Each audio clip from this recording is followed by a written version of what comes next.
Hello, everybody. I'm Damien Cross at DCF1 on Twitter, and welcome to ZoomZoomers. I see lots of people are waiting to come in, so I'll let those guys in now. As always, we're live on YouTube, and hopefully the language will be okay and family friendly, but I can't guarantee anything. I see 8 people are waiting there now, so I'll let them all in. Hopefully no issues with connections. I can see Ian, I can see Craig, I can see Richard. It's all looking like there's plenty of people in. Cammie, I see Jess. How are you doing, Jess? All right? Good, thank you. Good stuff. Hang on, I'm just going to drop that out of the way.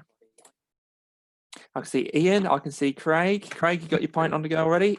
Yep. Excellent. And where are you now, Alan? Is that some sort of, is that Geneva? Or It is Geneva, yeah. yeah, nice. That's topical, that is. That is the end of Geneva. Yeah, 2021's, I know, it's, you know, we're obviously hitting the ground running before everyone's come in here, but did I just hear something about 2021? Mm-hmm. Yeah, it's been the reason of Geneva 2021. Wow, okay. You'll also notice we have a new guy here. So Andrew, can you hear us okay? Yeah, I can hear you. Can you hear me? Yeah, we could hear you. Yeah, fantastic. Good God, no. God, I'm probably going to regret this one here now. I haven't looked at myself in the mirror in a while, so I probably look quite fat here. You look fantastic to us. Don't worry. Just letting a few more I people. wouldn't say I look gay fat, but I mean that's an inside baseball kind of comment, you know. Right. Okay. Fair enough. If you could actually, some people might not know who you are. A lot of the guys here have done ZoomZoomers before, so if you wouldn't mind just letting us know your full name and your for us as well, please. I was the subject of an inadvertent argument between Stuart and Alan there earlier on. Right. Concerning a certain car. No, my name is Andrew Ryan. I am an accidental blogger. I'm product marketeer to begin with anyway. That's what I used to earn me money on. And Okay. In 2017, I in an offhand chat with Neil Briscoe, I said I would mark British Lane's 50th year by doing a daily factoid, and I did 531 of them without rest. Wow. And when was that? How long ago was that? Sorry. From January the 1st, 2018, to around this time last year. Yeah. I stopped because I wrote a book. So I've written a book. Which I think I've sent some people on to. It's like it was for an event on the 60th anniversary of the Mini. And Right. then, I've actually then kind of expanded the factoids, or if you want to call them the factoids, that's the name they got. What happened was that I'm not looking at the camera. I should be looking at the It's all right. Yeah, it doesn't matter. First Zoom call I've done in a while. What happened was that I've now expanded that into Instagram. So I'm doing it on a daily basis on Instagram. And then I actually got a chance to drive a car for the last couple of days. So back on it again. So what was your Twitter handle, sorry? My Twitter handle is @AndrewRyan100. But if you type in the car factoids, you'll probably see a rainbow-wized British Leyland plug hello doom. Okay. Now, British Leyland might be a bit of a theme tonight because I know. Well, it is actually. I mean, there's actually a great little story I have with Neil that Steph might be interested in. Yeah. So we've got coming up, hopefully joining us about 5:30. So we'll just we'll talk about a few things like the Charlie. I know you've been racing hard over the last since the last time you're on ZoomZoomers. So I'll have a quick chat about that. But before we do, for anyone who's completely new to ZoomZoomers, it's probably best that we go through person by person. If you can let me know your name and your Twitter handle. So I'll start with Ian, if you don't mind. Hi, Ian Cook from Pop Band Colour. I'm an artist. I paint with cars, but I also draw. And it's Pop Band Colour on all the social channels. Fantastic. And Jess. I'm Jess. I am @JetLBomb on Twitter, and I'm a motoring journalist, and I run Racing Mentor. Fantastic. Thanks, Jess. Craig. Hello. I'm Craig. I'm Craig Woollard. I'm @Craig_Woollard, and I'm a freelance motorsport journalist and historian. Thank you, Craig. And Alan. Hi, I'm Alan Bradley, and I'm a presenter of the Motoring Podcast.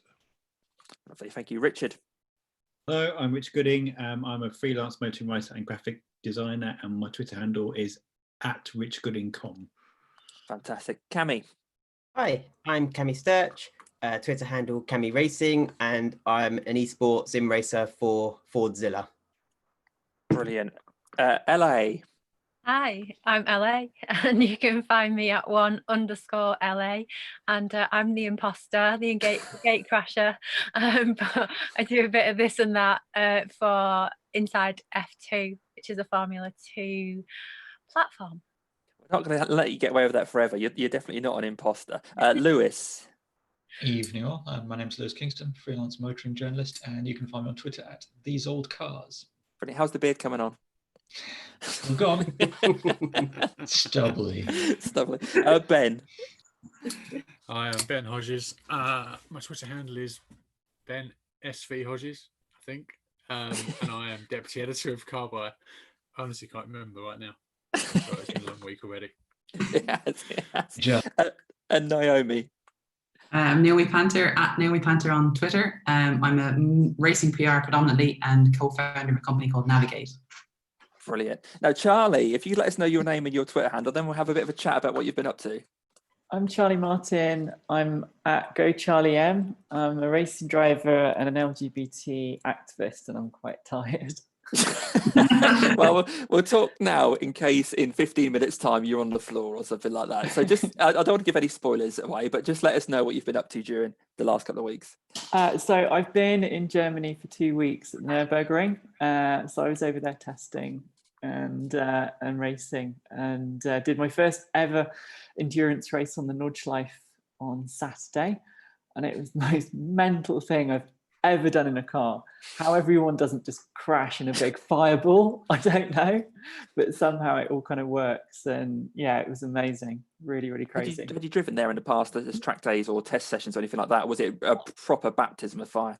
I did 2 Tourist and Fahrten laps in 2018, and then I've done about 43, 44 laps there altogether now on the full.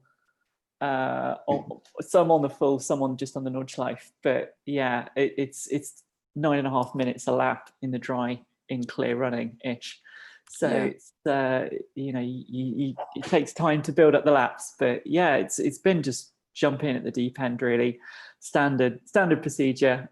Elected to do the race start, and a lot of people were like, "What? It's your first race at the Nordschleife and you're going to start? Are you crazy?" I'm like, yeah, a little bit. Yeah, look at me. I'm here. So talk us through the structure of the race. Are there different classes racing on the same track at the same time? Yeah, basically there's normally, I think we had about 120, 130 cars. So there's normally like 150-ish. Basically you've got 3 grids. So you've got all the GT3 cars, then you've got all the sort of GT4 and kind of TCR cars, and then you've got us. We're still pretty quick, but I mean, we're in with a lot of the hot hatches and stuff behind us. Okay. So basically everybody goes off rolling start, staggered in 3 grids, and there's 3 green lights. So as the GT3 cars come around, they go, and then so on and so on, and then they catch us all up. They caught me up on lap 3, and right. It's just like, you see them in your mirror, you're like, oh no.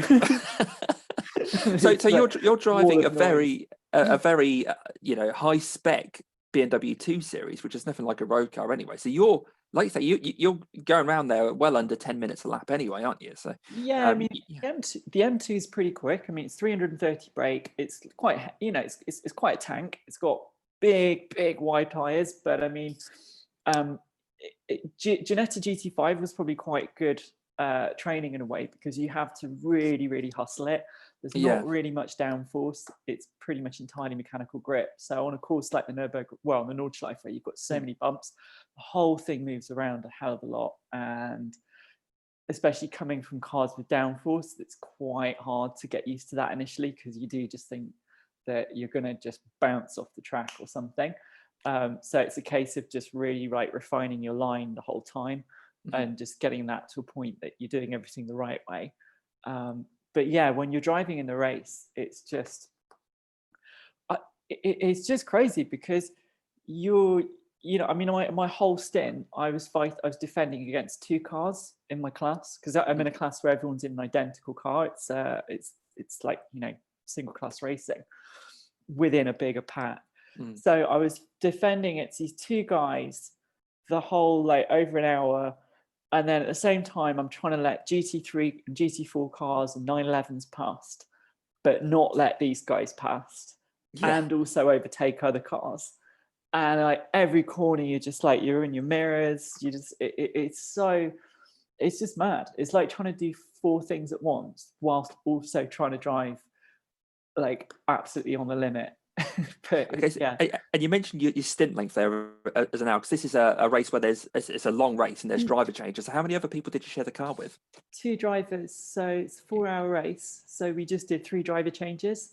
I think so I've got one guy's German, Lutz Rule, and then David Botello, who's Italian, who we only met for the first time on Friday. He did the final stint. He probably drove about an hour and a half, I think, and he had to come in and do a splash and dash. Right. Yeah. So it's and then we've got a double header coming up in 2 weeks, which is quite unusual. So that's going to be quite mad to do a race on the Saturday and the Sunday. And then before long, we're going to be in September, and we're going to be in the 24-hour race. So, wow. So how did you do in the race then? You know, where did you start and where did you finish? I started in 9th and handed the car over in 9th. I dropped back to 11th at one point because it's kind of boring, but basically we have like a little display on top of the wheel, and it gives you a fuel level, how many litres you used. And there's like a little button that's like, it's covered by the fabric, and it's like embedded into the wheel. You can't really see it. And I accidentally thumbed it. And so I was like, I couldn't see my fuel display. It went on to temperature. So I'm hitting all the other buttons. I'm like, why is this not working? Trying to explain to the guy over the radio, and that's just not happening. And he's just like, what? I don't know. I'm like, oh God. So then we had a code 60 for a crash. Yep. So you're driving along trying to cap your speed at 60. We don't have a button that does that. You just got to do it manually. And I'm trying to figure this out. And I was like, yeah, cool, got the button. And then realized I'd missed the green flag, and these 2 guys got by me. I was just like, damn it. So I was determined. I'm like, I'm not handing the car back in a worse position. Yeah. So I can't wait to see the onboard. I did quite a good move into Brideside, overtook this guy around the outside. And it was good. It was good. So I handed it back in 9th. Then Lutz got up to 6th at one point. I think he had a much clearer track. And then again, David went in at 7th, dropped back to 10th. But again, you know, with pit stops and stuff catching up, he finished in 7th. So really, really good result for the first race. I mean, I'm pretty chuffed with that. I've probably got to find about another, I don't know, sort of 15 seconds per lap. But it's totally doable. So it's just keeping your foot down. Basically, that's all it is. Just keep your foot down. I think it sounds so simple. We'll all have a go. Yeah. I think it's nice to have you here, and Cammie's here as well, because it's the first time you've both been on the Zoom call together. And I recall you 2 having a bit of a race, an esports race at one point as well. So how do you feel, Cammie, about seeing Charlie racing in the real world now? I'm just really happy for her, because when I know 2020 was, it was going to be a big year for Charlie, because it was this whole push to be in the Le Mans, and then when everything started being cancelled, I just my heart sort of broke for her a little bit. And sort of seeing her make the transition to sim racing, it's fun, but it's not the same. It's a little bit numb, I suppose, isn't it, Charlie? In some respects, it's a bit harder because, you know, I was watching a video on YouTube today, actually, with the guy from World's Fastest Gamer, and he was comparing the 2. And he said, you know, that's the thing, is that as a driver in the physical world, you have so much more information to respond to. When you take that away, actually, you're really disadvantaged. So I really enjoy sim racing, but I mean, I think, you know, I've spoken a little bit about my experience with it, and I'm going to keep forging ahead. But I think it's different sets of circumstances, because you don't have the whole kind of like, I'm going to crash and die and fear and everything like you have when you're racing. But then equally, you don't have all this, you know, you don't have all the things to the sensory inputs, which makes it a lot harder. So it's Yeah, I wrote an article last week before about sim racing versus live racing for the Inside F2, and it does touch on all of that, you know, the physicality of and the, you know, physiological sort of aspects of live racing compared to the sim. And it wasn't sort of point of view, it wasn't from the point of view of trying to diss one or, you know, up the other. It was just sort of trying to show the differences and you know, and sort of with the aid of a Formula One sports coach, it was you know, got some really good information. So, you know, that's on our website if anybody's interested.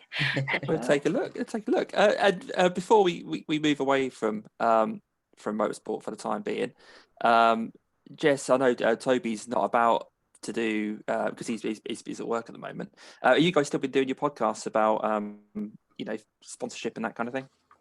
Yeah, we've got another one going out tomorrow, or it'll go out overnight, where we're talking about kind of features versus benefits.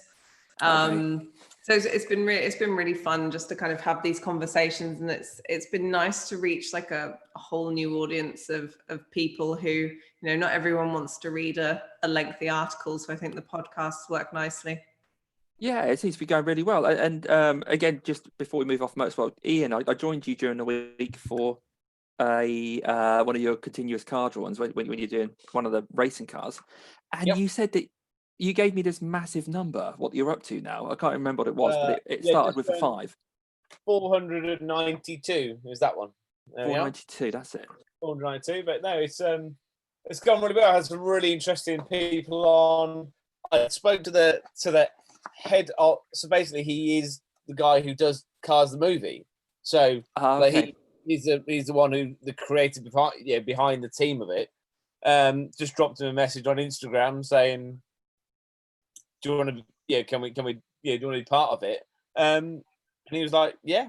So it was really cool. It was really cool to find out how he got into it and the kind of the other stuff around the film and his role at Disney. Was amazing. Had Alan Alan Hyde, the voice of touring car on, Rob Bell. And it's just been really cool to have a whole variant of drivers, but also people in the industry being involved with it. So so we're going to draw to a close this week, and then full pelt on getting the book done next, and also merchandise. So t-shirts and mugs, and I haven't got the mug here, but all that kind of stuff as well. So it's been really, really exciting. So just booking in the final few and doing the commissions and a few secret ones as well, which is quite cool. So. Very cool, very cool.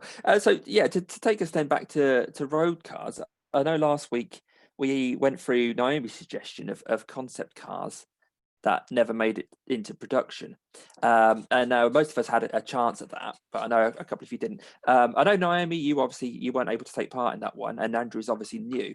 Are there any others of you here that didn't get a chance last week? I think most of you managed to have a chance. Charlie, obviously, Charlie. Okay, so we'll start with you guys then. So Andrew, have you sent me a picture earlier? Would you like me to get that up on my screen so you can talk us through it? Yeah, it's. I just grabbed that. So I love a screen share. So give me a good 25 minutes here. Let me know if you can see that. And then I'm sure Andrew can talk through. Well, I suppose I have to remain on brand on this one. This is a car which had an interesting history. It's called the BMC 1800 Aerodynamica, I suppose is what's described here.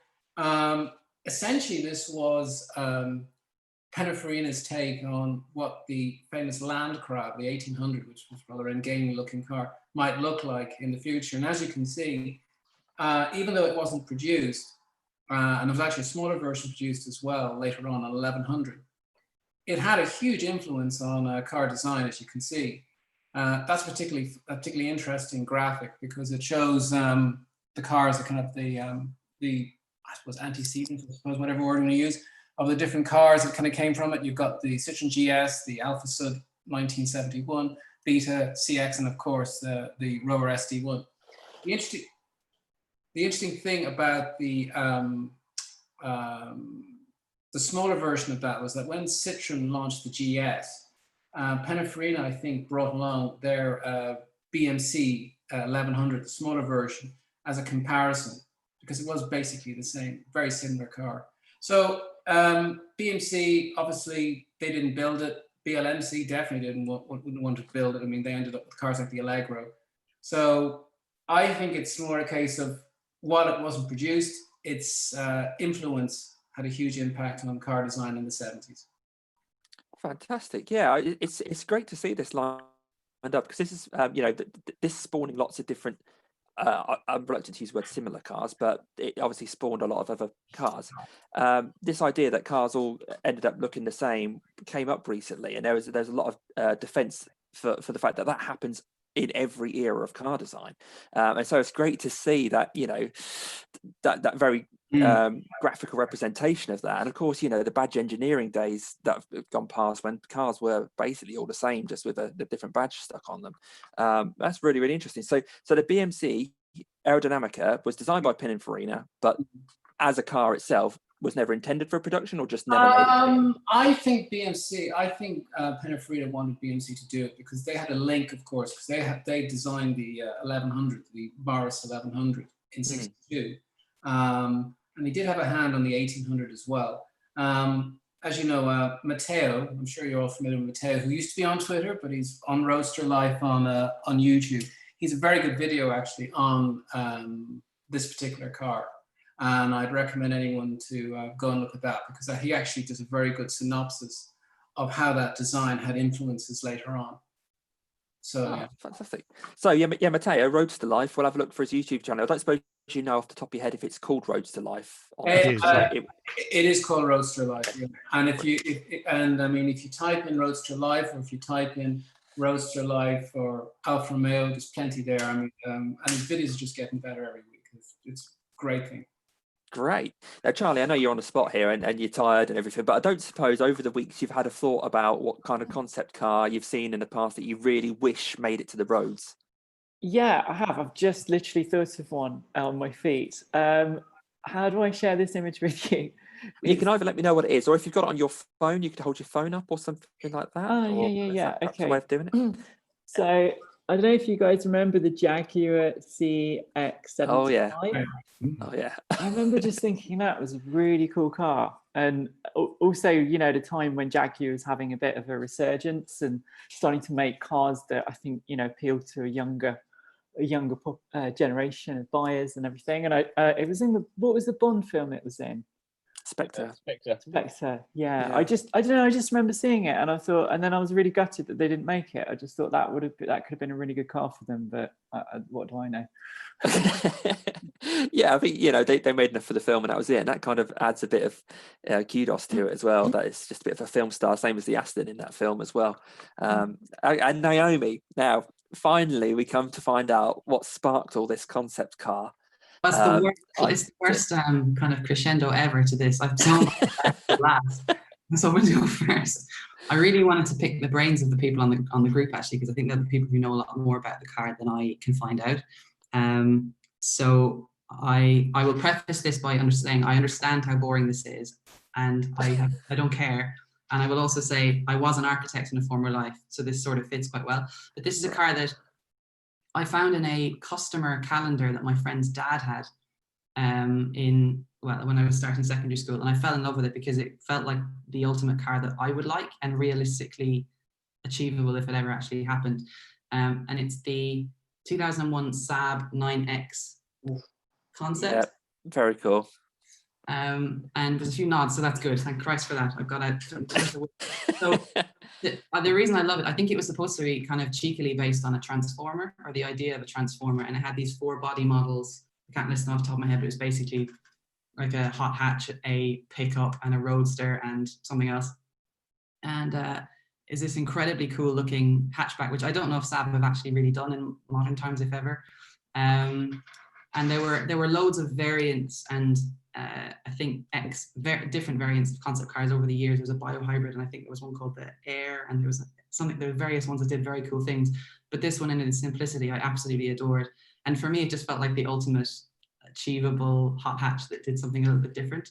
But I can't find out anything about it beyond when it was launched and how it was received. Nothing. I can't find anything out about where it went. That's like a red flag to a ball round here, isn't it? And these guys are going, yeah, Richard, God, you look like you've got an idea about it. Is that similar, if not the same, to the one that Chris chose? Chris chose it last week. Was it the same one? Yeah. 2006. 2001, this one. This is the 2001. There was one in 2006 as well, which I think was either it was some hybrid or some bio something. I can't remember what it was called. But this one was 2001. Which is ages ago, and it doesn't look like a almost 20-year-old design. If the Star was still around and popped that out, we'd be really happy, wouldn't we? Which is stunning. I think it still looks amazing. I have these 2 movable glass panels to make it into a pickup truck. There are mad concept images of it with a kayak sticking out the back of it, and it's just very cool. I really, really loved it. But it might be a disappointing end to the whole idea, but I just wanted to pick people's brains about it because I was curious if other people had been there when it was unveiled at Frankfurt or knew about it or written about it at the time. No, well, I don't know if anybody here was there at the time, but yeah, fantastic. Really? No, I think that's a great way to end it. Such a lovely car. Yeah, such a lovely car. Anyone else have got a second idea of a concept car before we move on? Is there one that you've brought along that you really want to talk about, Lewis? You're running out of Chevrolets, mate, so I don't know if there's anything else you can bring to the table.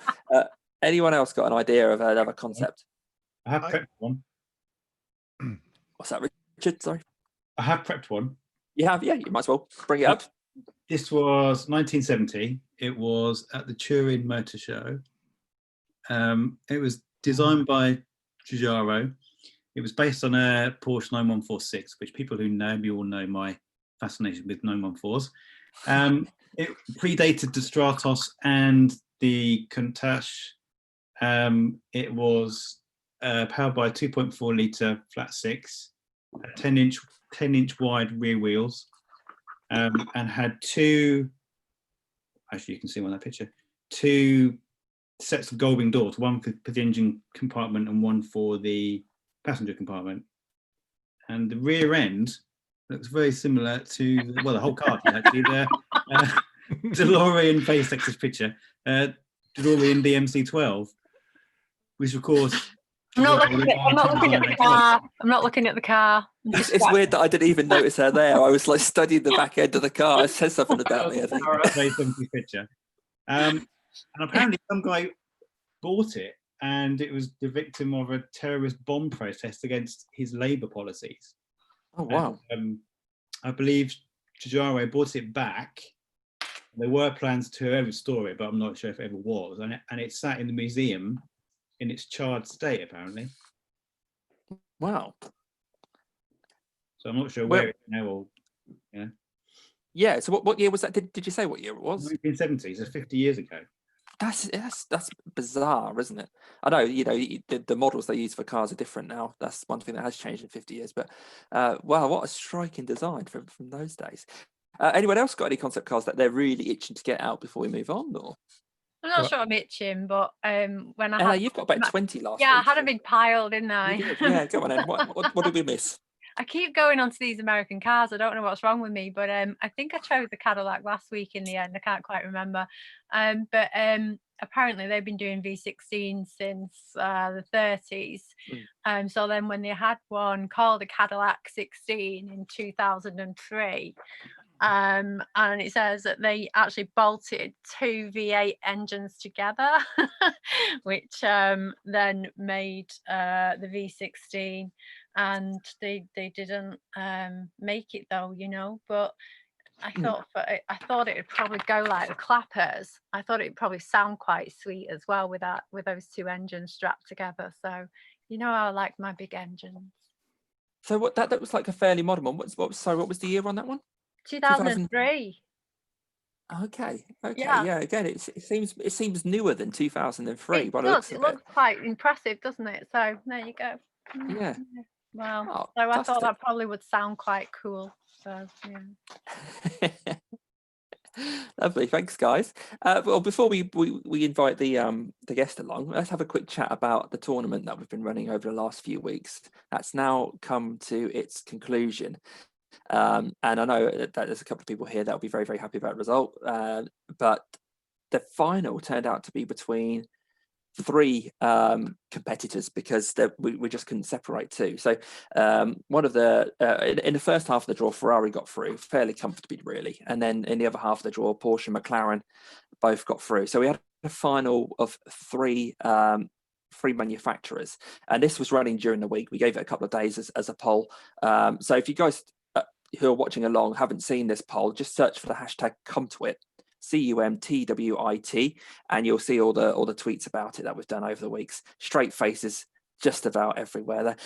But the winner, for anyone who hasn't seen it, was Porsche. How do we feel about that? I mean, Jess, let's hear your thoughts about Porsche being the absolute best of the best. I agree, for a start. I'm a bit biased, I guess, because when I used to run a race team, we ran a Porsche. But I think they're just like, they evoke something. They're all just beautiful, well-made machines, and I think people kind of see that they are a good kind of all-round brand. So I'm very happy. You're very happy. Yeah, the other 2, the Ferrari and McLaren, they stood a bit of a chance. It wasn't an absolute whitewash for Porsche. I've got the results in front of me now. So Porsche managed to get 39.1% of the vote. Second place was McLaren at 30.9%, and Ferrari were exactly 30%. So Ferrari and McLaren very close behind, but overall Porsche did manage it, which is surprising since Porsche and McLaren were level coming into the final with the semi-final. Andrew, did you have points to make on that? Yeah, just a very quick one. I dipped into your dipped into the program last week because I was curious about your. I'm not going to say it. I'm not going to say it. You say it. You can't say it. I will meet you. #CumTwit. That's it. Anyway, I was surprised Alfa Romeo didn't get in the final reckoning. I was surprised. I saw Jaguar was also in the reckoning as well, and I think I was kind of happy Porsche won actually, because I thought that I think that their kind of brand kind of like has it's not just sports cars, it's also kind of the history on obviously with that guy who died recently, of course, with the 917 and stuff like that, and Le Mans and everything else. I thought Porsche was a worthy winner. But as I said, I'm surprised Alfa Romeo didn't do better, right? Because I thought that they might, not love for Alfa Romeo. I'll tell you why they didn't. It's because I voted for them. And in every single vote, the one I voted for lost. So yeah. Wow. Don't ask my opinion on these things. I know. I wait for your opinion when I listen to your podcast. I know. Oh God, I've just lost a listener. Death knell. Alpha did really well. They had an incredibly tough semi-final, and they were only, I think, 1% behind the 2 that got through level. Jag was in that semi-final as well, so Jaguar struggled a bit, and then Alfa Romeo, Porsche and McLaren was so close. It was almost to the point where one vote might have put Alfa into the final as well. So yeah, it has concluded, and the internet has spoken, and overall Porsche is the best manufacturer out there. There's an example if anyone needs to know what one looks like. Actually, most of them don't look like that though. No. You've chosen the strangest Porsche. But I've got a guest waiting in the wings here. So some of you may know about Steph from iDriver Classic and seen some of her YouTube clips. And as Andrew was saying about being on brand, hopefully this will bring another element of British Leyland and such to the party. Steph, I can see that you're connected to audio, and I can see you there as well. Can you hear us okay? Yeah, hi. Hi, how you doing? I'm good, how are you? Yeah, really good, thank you. Great to have you on. What have you been up to recently? Gosh, well, because I go back to work in 2 weeks, I've actually been booking all the bits and pieces that I want to film in over the next few weeks. So I've got what have I got coming up? I've got a Bond mini car, a Rover 12 Tourer, a Mark 1 Escort Estate. I've got all sorts of mad things that I've been offered. So I've been setting up, because we did a bit of a practice before social distancing came into play with how you could film without having to have any contact with the owners, so that you could keep it safe, and how you disinfect the car. So I did a really weird practice run with my friend in like February, March time. And everybody that I've done bits with over the last week has said that it's been really effective, and they felt safe going into that situation. So just be kind of carrying that on over the next couple of weeks before I go back to work, and then knuckling down into work for a few weeks to remember what I actually do. So talk us through your YouTube channel and your social media presence with these cars.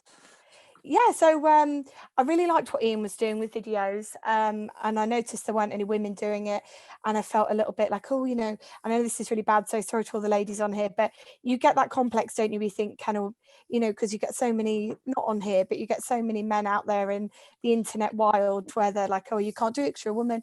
And I thought, no, because I want to talk about the more affordable classics, because you've got people like Supercar Blondie that are doing a smashing job of some of the sportier things that maybe you can't afford, but I wanted to cover cars that people could afford and people could add into their daily life. So that's why in the videos and stuff I talk about, can you drive this? Have you got a good owners club? What's the parts availability like? Because I think that I always hope that when I create these videos, I don't just do it so that people can get a feel for what the car is like as a car, but also what it's like to own it in 2020 or 2019 last year.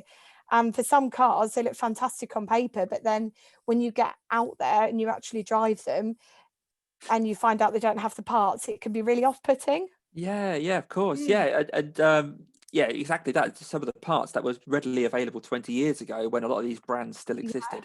It must be really, really tricky nowadays. So have you met some real characters on the way of the owners of these cars, or is it more about the cars? Am I allowed to say that? You say what you like, yeah. Yeah, actually, well, I've been doing, as you know, I've been doing a weekly quiz, and I met a character on there who was incredibly funny called Tom, and his personality just really stood out as being quite different to everybody else's.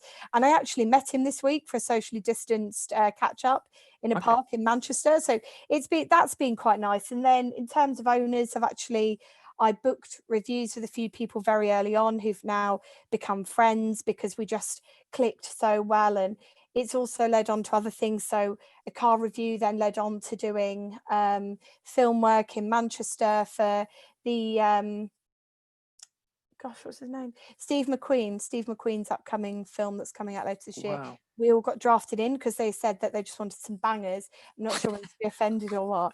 So yeah, so that's kind of how it's gone. But it's been I set out with zero expectation, so I've been surprised. But some people have been like, so you get there and some people are absolutely wild. And you just think, oh my God, I can't wait to get away. But there are other people that you think, oh, I'm really pleased to meet them and I'd like to see them again and stuff like that. So yeah, that's kind of how it is. Yeah, it's a really refreshing way to look at classic cars, because you referred to Supercar Blondie, and 6 hours ago I was watching you talking about the toilet in a Bedford Bambi.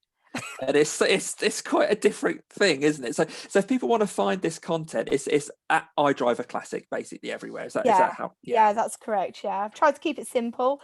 And as well, I've got I know this sounds probably really silly, but I think that something that I think is so important that some people don't do is replying to people. So when I spoke to Jess for her stuff that she was doing, she said, you reply to people, and I didn't think that was a big thing, but apparently not everybody replies to everybody, but I always try and reply. The only ones that I ignore are the weird ones, because you do get a few bizarre things. No, I'm not that weird. Yeah. I had a really bizarre one about exhausts and skirts and tights this weekend, which was quite an eye-opener, and I don't know what he was expecting me to say, and I just said, I said everyone's got something different they're into, I guess, but that's not really for me. And he said, are you sure? And I thought, yeah, of course I'm sure. But yeah. Don't get me onto things like tights, because I could tell you some stories about cabin crew that sell their tights and shoes online to people. Are they making good money? I'm asking for a friend, not me. Yeah, they're making a heck of a lot of money. And really, I'd have sold mine when I left my last airline, but I just couldn't do it. There was no way. And you know what? And they want them worn. They don't want nothing washed. It's such a bizarre world out there, I'm telling you. Yeah. Don't put ideas in my head. I'm a racing driver. I've got no money.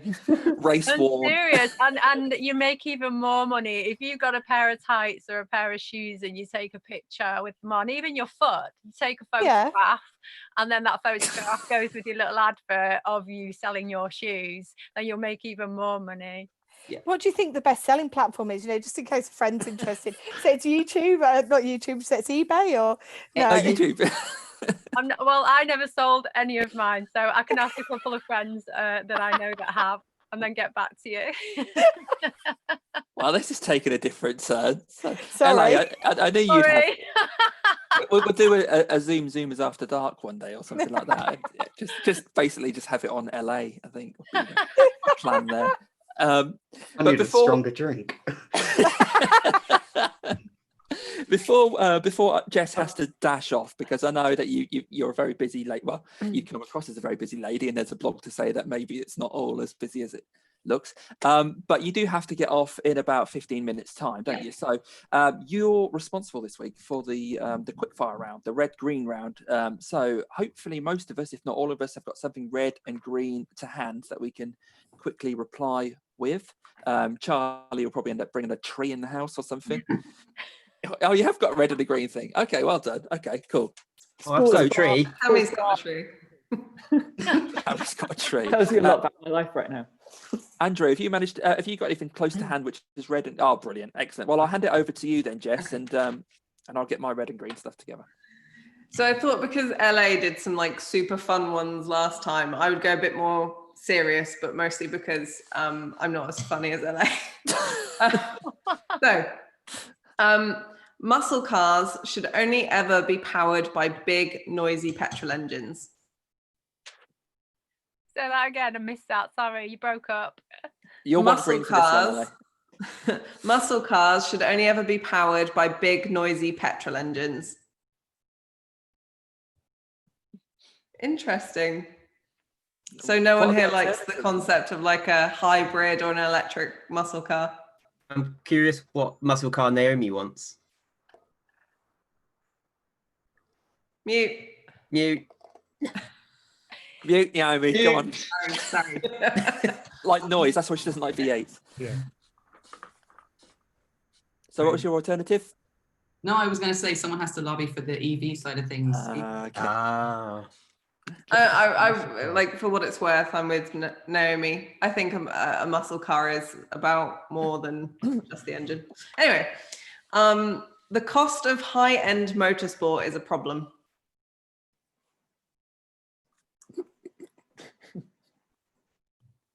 Interesting.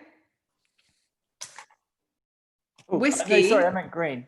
Yeah. I was thinking like green. It's fine. Money's so easy to come by. Charlie, how did you do the beginning of the race if you mixed up red and green? All right, left on one pedal, right on one pedal. Fast stop. Whiskey is better than rum. Ooh. Drink so. I feel I always learn like so much about you guys from these. Stanced show cars that never get driven anywhere are pointless.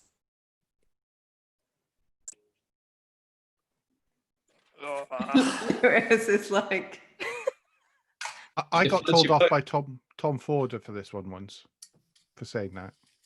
Really? No, what? I got told off by Tom Ford for that, for dismissing stands outright.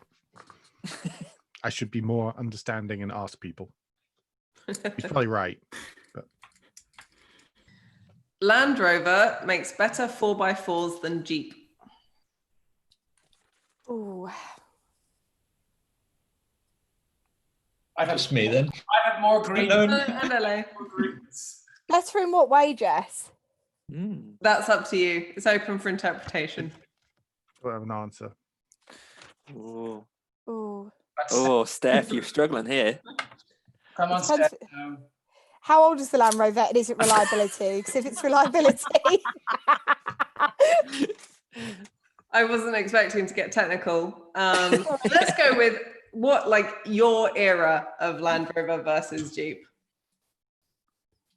Because mine would be like more modern. I know yours, Steph, would be less modern. Yeah. Yeah, well, Jess, show yours as well, so we can see your answer too. Yeah, but I don't know the answers, so I'm like just crowdsourcing what I should think about things. Okay, I can do it for the others. Race cars are better than road cars. Depends on the Again, you can, circumstance. And yeah, you can unless you want to decide get anything what like better means. But I was trying to get a question in that was like, it was more of a would you rather. So I was gonna say, like, would you rather only ever be able to drive a race car on a racetrack, or only ever be able to drive road cars and never be able to go on a racetrack? Right. But I didn't know how to make that red or green. That's what you got. And can I just ask, Steph, what's that red thing you're holding up? This is a spanner that my ex-boyfriend left behind. And I've nabbed it. And do you know what? It's snap-on as well, so it's jackpot. Hey. They do have got quite a good collection of tools from some exes. They do have some good tools, blokes, don't they? Exactly. Well, I've certainly harvested it. It was worth the investment. Sorry, carry on. That's right. Tin top racing is better than single-seater racing.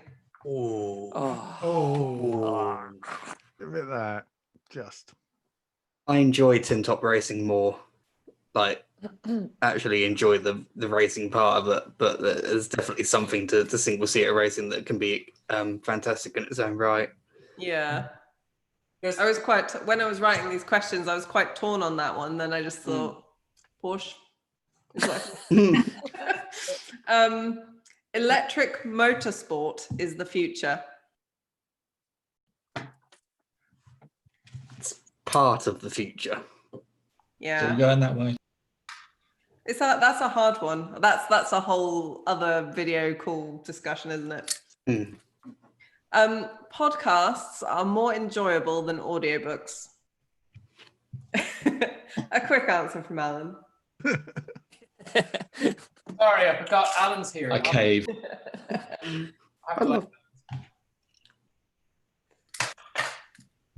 So, Steph, I did have you in mind for these last two questions. First off, modern classics are better than true classics. So future classics are better than cars that are 20 plus years old. Interesting. I don't know where I'm at with this. I'm not surprised at Andrew's answer.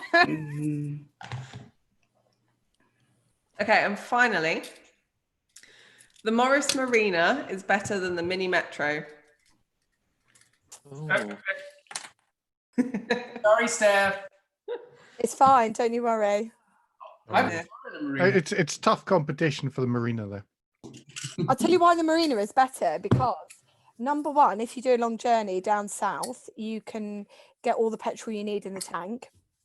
And number two, when you are driving, you get far more respect on the road in the Marina than you do the Metro. To the point where it's quite noticeable, actually. I got back in the Metro the other day and I forgot how dismissive people were that you were even there, like acting invisible. It was quite scary, actually. And I thought, oh God, I get back in the Marina again for a long drive. So do people see that the Metro not so much as a classic car just yet then? Do they see it as just... people think it's banger. Right, okay. But the Marina gets past that and it's now acceptable as a classic. Yeah, unless you're one of those men that thinks it's hilarious to mention a piano dropping on it, yeah? Oh, yeah. So it's Very always original, like, yeah. oh, yeah, it's always hard in Top Gear fans like, oh, have you seen a piano? No, because that joke's really old. It's really boring. But I did get stopped by the police the other day in the Metro because they thought I'd nicked it, because they were like, we never see these apart from at car shows. And I thought, it's really late at night. Really late. It was like 9 o'clock. And I thought, of course I'm not nicking it. Like, I would have, not being nasty to my own car, but I would have picked a better example if I was going to nick it. And he was like, is this your car? And I was like, yeah. And he said, you drive this every day? And I said, yeah, every day. And he looked really sorry for me. I said, don't be sorry. Like, that's what it's built for. Yeah, people do that with me and my Volvo. They're all looking really sorry at me. Well, I tell you what, you'll be coming off better in the accident. That's why I've kept it. You should see the way I drive. I need it. Well, Well, thank you, Jess, for the red Thank green. you That's for all of them, having isn't me. it? Yes. How many was that this week? Do you know? No, roughly 11? 10, 11, 12. 11. Yeah. Oh, I wanted more. I did 26, I think. I know. Honestly, I'm on day 2 of a hangover. Give me And you've now got to go. drinking water. What is it you're doing on I got Facebook? the last one as well. Me too. I missed out one as well. I was gutted. Oh, really? Can you remember what it was? I can. It was inspired from the group when we were chatting about it. Come on, we'll get a red and green ready. Come on. What's this, LA? Red and green, right? Last one. So, crispy pancakes better than tin pudding. What are these things? Obviously. I missed that. My internet was rubbish, but I see a lot of green. What was it? What have I missed? Crispy pancakes. Are crispy pancakes better than tin puddings? What kind of crispy they are. pancake? Oh, no. What is a crispy pancake?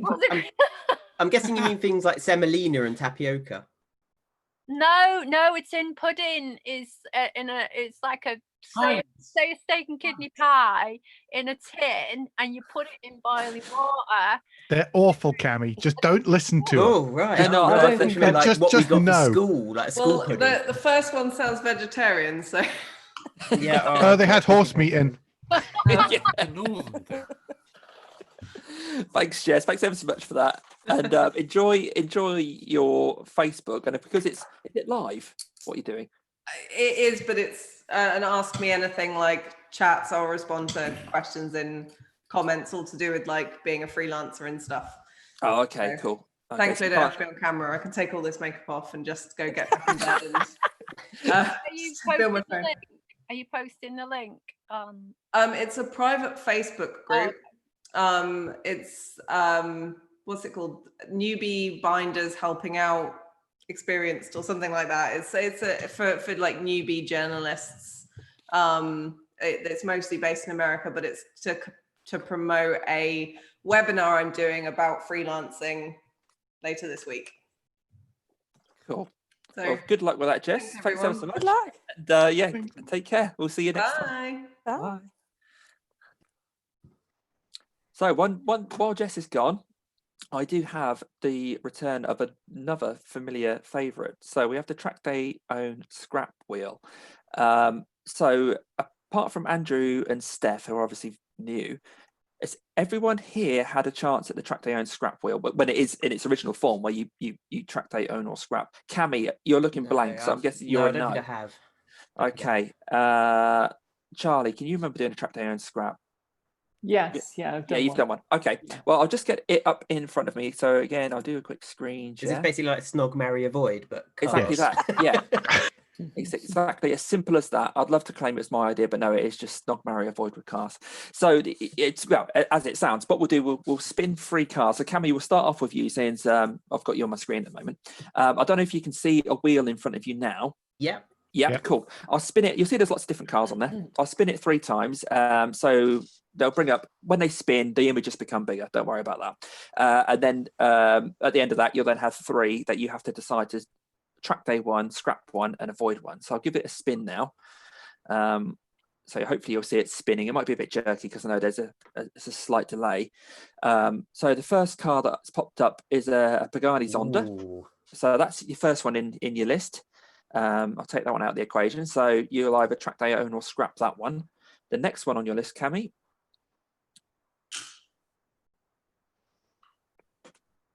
is a Lotus Esprit. So 2 very sporty ones so far. I'll remove that one. And a third one on your list.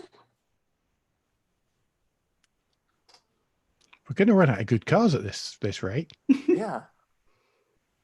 Yeah, we've got an old Corvette. So Trackday own or scrap. So you've got the Pagani, the Lotus, and the Chevrolet.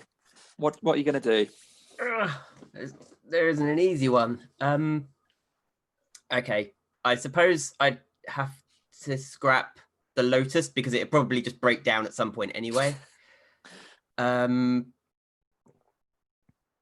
the Corvette and then own the Pagani because it'll probably be more reliable than the other 2. But also weirdly, weirdly somehow the most I reliable think I could get a car. lap out of the Corvette. Maybe if I can get it to turn, you know what old American cars are like. Yeah. So you'd scrap the Lotus, have a track day in the Corvette, and then just cruise home in your Pagani, and Not and then, able to get over any speed bumps. no, but book another track day straight away for your Pagani. Yeah, it's Yeah, there we go. probably a sensible thing to do. Fantastic. Okay, so next up, Andrew. I'm not sure if these are all a bit modern for you. There are some classic ones on there as well. So your 3 then, Andrew. Give these a spin. So first one on your list, I'll give it a couple of seconds in case it hasn't popped up. Yeah, it's a Porsche Cayman GT4. Now your next car.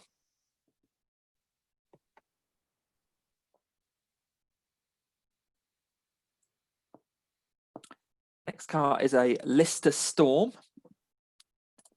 And Andrew, your third car.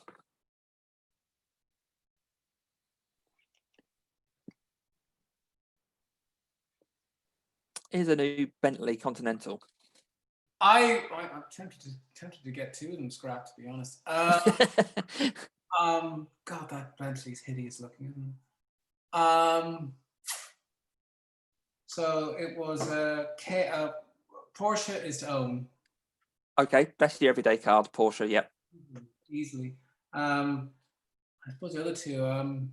Yeah, the Lister Storm and the Bentley, the new Bentley. I suppose if you could use them under cover of darkness. I suppose I'm going to scrap the Lister, and So that means you're track daying the Bentley. Does that sound good to you? No, it doesn't actually. No, it doesn't. No. Change all this. In that case, then I'll swap the Porsche for the track day car because that's going to be better on the track. Okay. And I'll have the Bentley as the everyday car, but I'll scrap the Lister. Okay. Wow. Bold choice to scrap the Lister. Fantastic. And Steph, are you up for this? I am, yeah. Okay. Let's give this wheel a spin for you. Try and be a bit more enthusiastic than Andrew. Oh, just get rid of them all. Okay. So your first car is an Audi R8 V10. Great. All right. Should be Marina. Sorry, are there any that have got terminal rust and you can't get parts for? Because that's one I would have drive. This next one might be. Yeah, it's a Vauxhall VX220. I think this is the turbo one as well, if that makes any difference to you at all. No. So we've got the Audi, we've got the Vauxhall, and your third car.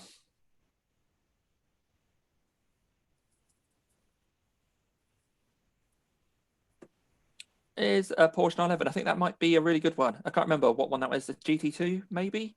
I don't know if there's any Porsche nuts that know. Charlie's GT2 RS. GT2 RS. Oh, is it the Club Sport? Don't know. It was like a turbo at the back. The wider wheels. It's got the big bolt-on arches, hasn't it? Mm. Yeah, I think that's the turbo. What do you reckon, Steph? So you've got the Audi, the Vauxhall, and the Porsche. I'm going to take the Audi onto the track. Okay. I'm going to scrap that awful Vauxhall. Sorry for anyone who's upset by that. Sorry. Just LA. No one else cares. Oh, I'm sorry. I'm sorry. And then I'm going to drive the Porsche because I think that's the nicest of all 3. Nice. But I don't earn enough to be driving that Porsche on the daily. But one of my best friends works at Classic Porsche, so she could do all the bits and pieces for me. So at least I could get around that bit. Yeah, I think that's all right. If people would be assuming your YouTube videos are going really well if you're driving around in that, but then you'd meet up with Cammie in the Pagani and you'd go, oh, actually, it's not going quite as well as I'd hoped. So, yeah, fantastic to get that old Trackday owned scrap wheel out again. I think I'm going to do a refresh of all the cars on there, and then we'll all have another go another week. I think you're all probably quite keen to have a go. So, Jess, what's next this week then for you? Sorry, not Jess, Steph. Sorry. What's next for you this week? You've got some good, cool stuff coming up. I know you've told me a few things that you've got in the pipeline, but I'm not sure if I'm allowed to say what they are. Let's have a look. I've got my bit of paper here. So I forgot. Because I've only got my 2 weeks, I can't just meander along like a snail anymore. I've actually got to be purposeful. I've got a Plymouth Fury on Saturday. I've got the 3 cars in Lincolnshire. I've got all sorts. Oh, I'll tell you what I have got. I'll tell you what I have got coming up. I've got a Panhard Dyna X, if anyone's seen one before. Got a few nods, a few very approving nods, and a few shakes of the head. it's a bit weird car Twitter, if you know what I mean. Like, I don't think there are many over here, if you know what I mean. It's one of those. It's French. It's I can't remember. It's almost a Citroen. Late 40s, isn't it? Like 1947, 48, the X, or is it early in the? What's the I time? think this one might be early 50s, but that's on the list. Somebody 2 villages up has bought it, and I thought, well, you can't say no if it's 2 villages away, can you? But apart from that, it's just kind of editing the stuff that I've already done. So Yeah. on Sunday, I've got the Toyota MR2 video going up. And then all the rest of the stuff is just, I feel like everything's really jumbled at the moment because I've just been out filming loads of stuff, but I haven't actually put it into any sort of order. And the Fiat as well. No, it's a Seat, but it was a Fiat badged as a Seat, a little 60s one. So yeah, that's 70s one even. So yeah, that's what's coming up. What about you? Me, I've not got a lot on, to be honest. I'm just basically doing a day job. I know you're holding down a day job while still managing to get all this done. You're making the rest of us look really, really lazy. But but of all the videos that you've managed to do, then has there been one that's really, really gone massive, or have there been a few that have done really well? Yeah, so the one that surprised me was the Austin A35 because I filmed most of it on an industrial estate in Bradford. And I just, to be honest, the production value of it was absolutely terrible. Because it was one of the first videos. And then just recently it was one of the last things that I filmed when we were all still like in the free, no mask wearing world, which was my boyfriend's Humber Super Snipe. And it wasn't something that I knew masses about, and I thought it would probably do quite well, but so many people like contacted me after I did it, and they were really excited. And like Josh went to Tesco's, whatever, and somebody was like, "Oh my god, I saw your car on YouTube." I was like, "That's really weird." And like somebody from the petrol station said to him, "I saw the video," and I don't know. For me, that was really, really odd. And the Bambi that I put up yesterday is doing better than anything else I've uploaded apart from that Humber this year. It's doing like insane. And I didn't expect that either, because most of the people that watch the channel are a little bit older, so they're kind of 55 plus, and so when they see 80s stuff, they love to tell me that it's not a classic or it's boring. So I didn't expect it to do that well, and I was really surprised by it. But I think it's because it's such a clever concept that Auto Homes built. What's this? What's Richard said? Sorry, I'm trying to. Yeah, you're right. It's distracting you with the words look at the chat. I'm sorry. I'm so like. No, you're all right. Oh my god, do I know Tom Morley? Yeah, of course I know Tom. Tom's amazing. Do you know, I had a question. Sorry, I'm going off on a tangent. I had a question about because I had my hydrogas units redone on the metro the other week, and I filmed that as well because I thought that was a really interesting thing, because I think a lot of people that are running on hydrogas, and they used it till 2002, don't think that they need to have it replaced, but those units only ever had a lifespan of 10 years because that's how long they expected the cars to last, which is a little bit optimistic with most metros because some of them went rusty within the first 5 years. But for the ones that didn't and have survived to today, the ride on them is really, really like disgusting, and it gets worse and worse and worse. So it's really crashy, and people just overfill the units with fluid.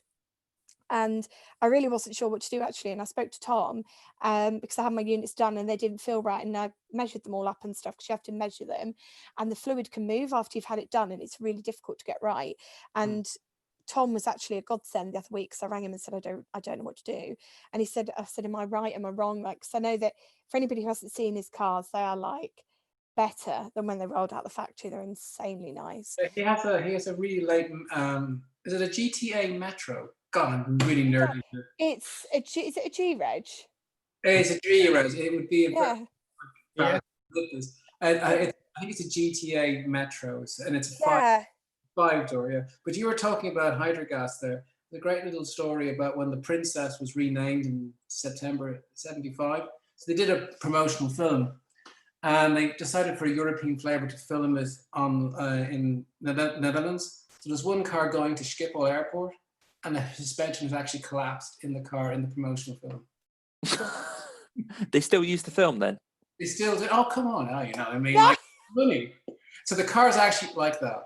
Oh, sorry. Wow. Does that footage exist on YouTube? I'm afraid it was a factoid. It's a factoid. Factoid, yeah. I knew that. Yeah, no, it's it's hilarious looking at some BL promo films, because there's one for the marina actually where they show the cars kind of moving off and they're just giving all the names of all the different cars. You must have seen this, Steph. Yeah, of course I have. Yeah. There's one car at the end where all the effort they go to making this slip video or film rather, and one of the cars has a hubcap falling off. Yeah. Well, let me tell you now, that is true to life. I lost one and they're so expensive to replace. Somebody in the owners club sent me one, but because mine's, this is really nerdy. So on the SDLs, which is your super deluxe, you've got like a little bit of silver trim around the wheel around the hubcap. And those are the bits that are really hard to get. So of course, when I came back to the car, none of it was there, not the trim, not the hubcap. I just thought, so it cost me 20 quid all in, which wasn't bad, but on eBay, they're like 60 quid. So I was quite lucky really, but it's ridiculous. I act like that's the only ridiculous thing about the car, but yeah, no, those hydrogas units are a bit of a pain, but Tom was really, really helpful when I had loads of questions the other week. And of course, he's always really friendly. Like when I turned up as a newbie to the Metro meets, because he's chairman. There's no think about it. He is chairman. So he's chairman. He was so friendly and really welcoming and stuff, which is so nice because when you turn up and you've only ever known Morris Miners, and anyway, it's just lovely. So I've gone off on a complete tangent. I'm sorry. That's all right. So, I thought one or two of you would know him. So do you know him quite well as well, Richard? Yeah. He's the other half of one of our friends. So. Wow. Be bonkers. His cars are amazing. I mean, like I've seen them on YouTube. There's one car he has, which is a 75 Allegro Mark II, white, and somebody took a photograph. I think actually it ended up on Influx or something like that as the car they used. Actually, it was actually that perfect. I mean, it's very. Yeah, we did a feature on it, and we rode to somewhere local that night, and we didn't want to sit on the seats because they were so pristine. Oh yeah. Did you write that one for us, Richard? I did, yeah. Yeah, that was a fantastic feature. We had the video was one produced by Dave Fitty and had Gaz Top as he tries not to be known as, kind of talking about the old days of when his dad had a Ford Cortina. We got some fantastic Cortinas there. So I don't know, Steph, if you've seen that feature. It was along the lines of the cars that your parents would have driven back in those days. I feel very guilty. I haven't, but please. No, don't worry. I love reading stuff like that. So please do. Yeah, Richard's popped a link to his one on there as well. So if oh, thank you. I'll put it in the comments as well. But it is actually it's a brilliant feature. Actually, brilliant feature. There you go. A lot of people know I'm not actually the biggest fan of the Allegro, but I do appreciate them for what they are.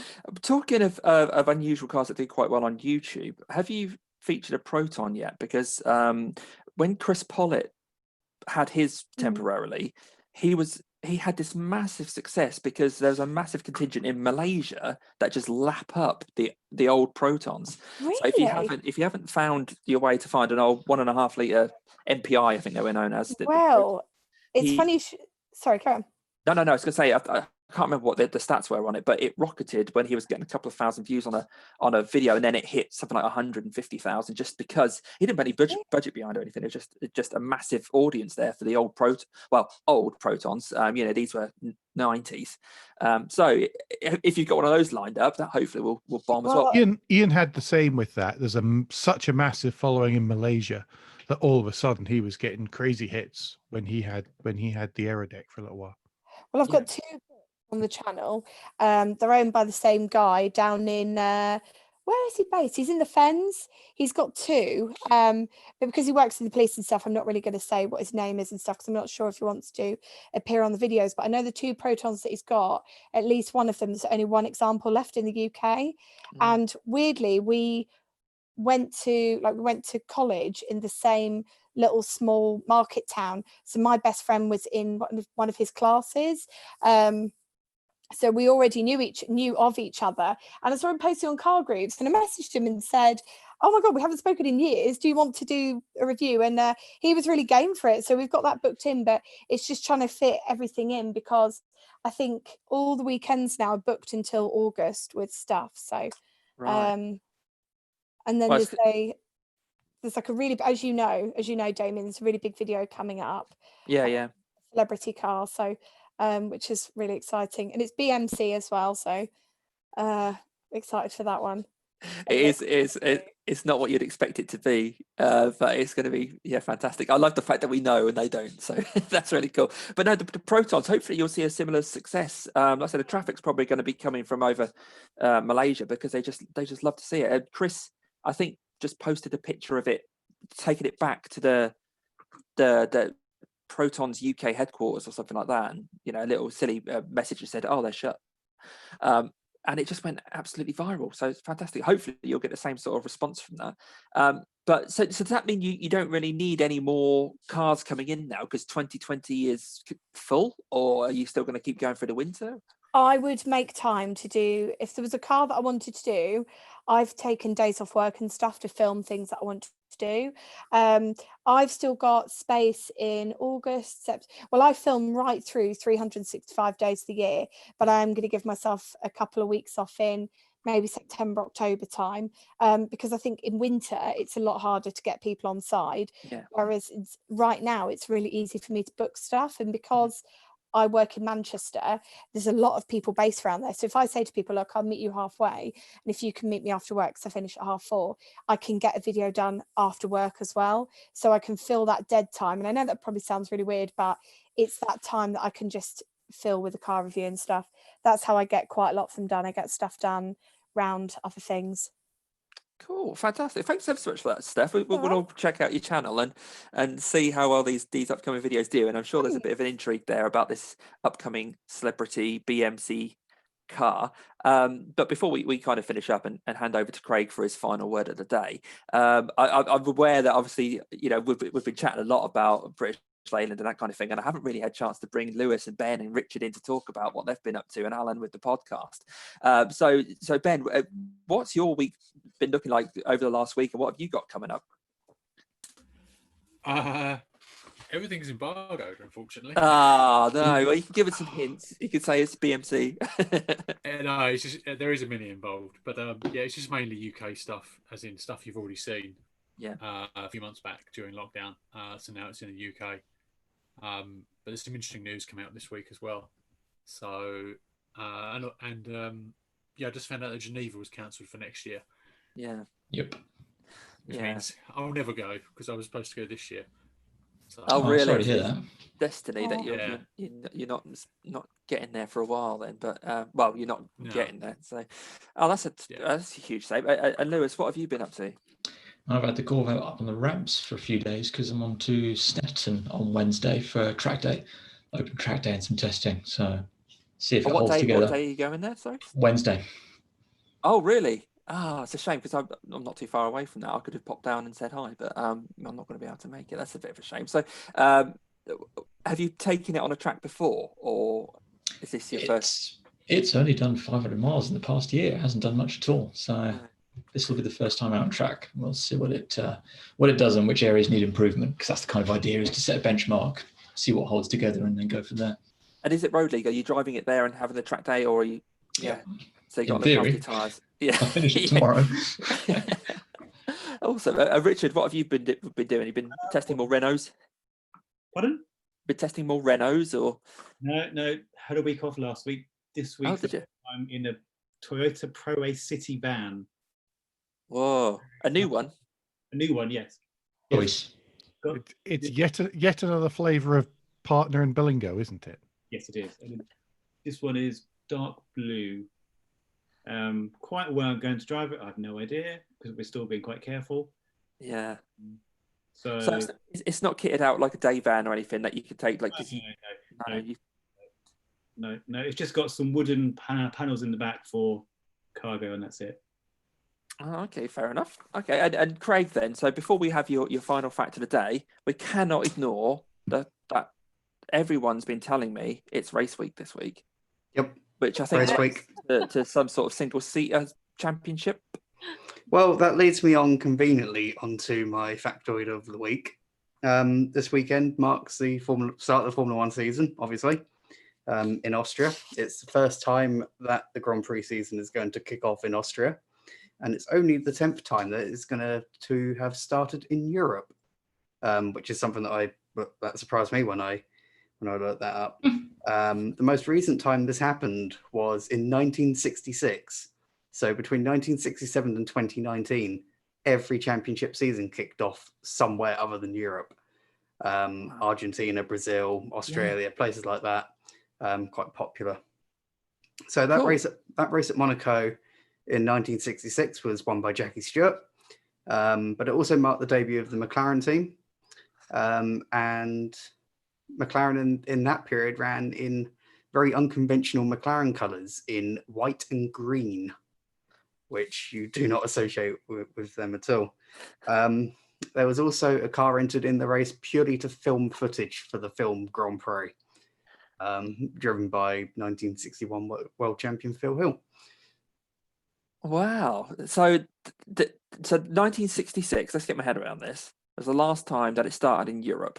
Yep. And ever since then. So just, I don't know if you know a bit more than perhaps the rest of us do, but have you got any idea what's going to happen after the 8 races or so that they're doing in Europe? Because as far as I understand it, the FIA need to make sure there are races on at least 3 continents to be declared a world championship. That's what everyone else thought a while ago as well, but it does appear that they would be able to get away with running solely on Europe or just on 2 continents. I reckon there's an announcement imminent saying that there's going to be a few more circuits added, possibly a couple of circuits that have dropped off the calendar, maybe 1 or 2 that have never held a Grand Prix before, such as Mugello or Algarve. And I reckon before long there'll be an announcement about a few races in the Middle East as well. Okay. And they might head off over to the Americas as well if things get better over there, because the situation over there at the moment isn't that great. So we're starting a season then when nobody really knows how many races there are going to be. So it's not like the days when Michael Schumacher would have won the championship after the French Grand Prix, because they're not necessarily going to know how many races there are going to be. Or is it going to, do you think they'll nail it down before we're kind of 3 or 4 races into the season? That's a weird scenario that I didn't really think about, really. So we could have a situation where someone could win a championship on the basis that a certain race suddenly doesn't happen, which would definitely go down as one of the strangest ways to win a world championship. And there have been some weird ways in the past, so that would definitely be up there. Yeah, that'll be one to add to your collection of interesting facts to look back on, won't it? Yeah, definitely. So Friday, obviously the practice sessions, Saturday, Sunday the race, and I'm sure we'll chat a little bit about what happened in the next ZoomZoomers. But for now, I think I'd like to thank everyone for coming along. Fantastic to have Andrew here, and I'm going to definitely be checking out these factoids. He's dropped a little note into the chat here, which anyone viewing can't see, but it's on his Twitter at Andrew Ryan 100. All the facts, I think, are still there if you want to search through those. So we'll have a look at those. And Steph, wow, I can't wait to see the videos coming up. I will finish the Bedford Bambi video because I only got halfway through it and I want to make sure I finish that one. But it's been great to have you here as well. And it's been great to see people back like Charlie, bless you, you're still awake. And I'm amazed that you're still here and still, well, I think you've got some tights on the mind and a way to make 25 quid here and there. So I'm Googling hosiery as we speak. Yeah, I've done it too. I think I'll get some of I'm sure I've got some old crew tights somewhere, and I've definitely got my old crew shoes. So if I wore them for a couple of weeks, I'm sure I can get that sort of smell back into them. Might put a bit of money in my bank account, who knows? Wasn't there a lady that sold her bath water? Wasn't she some sort of Twitch superstar? And she just had a bath and then sold. Belle Delphine. Oh, Cammie knows. Who's it? The name Belle Delphine. There we go. That's the next thing for you, LA. Have a bath and then just bottle the water up and stick that on eBay, 50p a go. Yeah, why not? Yeah, I do you know what? I don't care at this moment in time. I just had a shower. I could have collected a bit then, couldn't I? But Damien, did you hear in Japan there are vending machines where men can just go and buy used women's underwear? I didn't know that. In Japan, no people involved. They can just do it at night, shamelessly and just. That'd be beep, beep, really beep. good though if you could sort of do your deposit the same way, so it'd still be as discreet. So like, you know, you had your tights and you went to the same machine and go, oh, this is my deposit. Oh, thanks for me cash. And then you away. Just an idea in there somewhere for something, isn't there? Yeah, if John T was here, we could get him to whip one of those machines up from bits of scrap metal he's got. Yeah, John T, you know, could do the machine. I could organise all the merchandise for it, and you know, maybe our pop band colour could, you know, do all the designs, and then we've got graphic designers here. We've got all sorts going on in this group. We could earn a right nice amount of money. Yeah, definitely. We've got to keep it financed somehow, haven't we? Yeah. Well, anyway, on that note, what a fantastic way to end. And we'll have another one of these again on Monday, because I can't wait to see you guys again. As soon as we've kind of finished the call, I'm already thinking about next week. So I'd love to see as many of you back as possible again after next weekend, when we can talk about the race a little bit and then bring in some more guests. I've got some more great guests lined up as well. And again, thanks again to Andrew and Steph for popping along, and I hope you've enjoyed your time here. Keep an eye out for the video. Although it's live now, it will still be available for all time, or until YouTube does whatever YouTube does when it runs out. And we'll put some comments on there so people can skip to different parts, like when Steph joined, when we did the Trackday own scrap. But for now, thanks ever so much, everybody, and I'll see you next week. Bye. Take care. Thanks all. Bye, everyone. Thank you.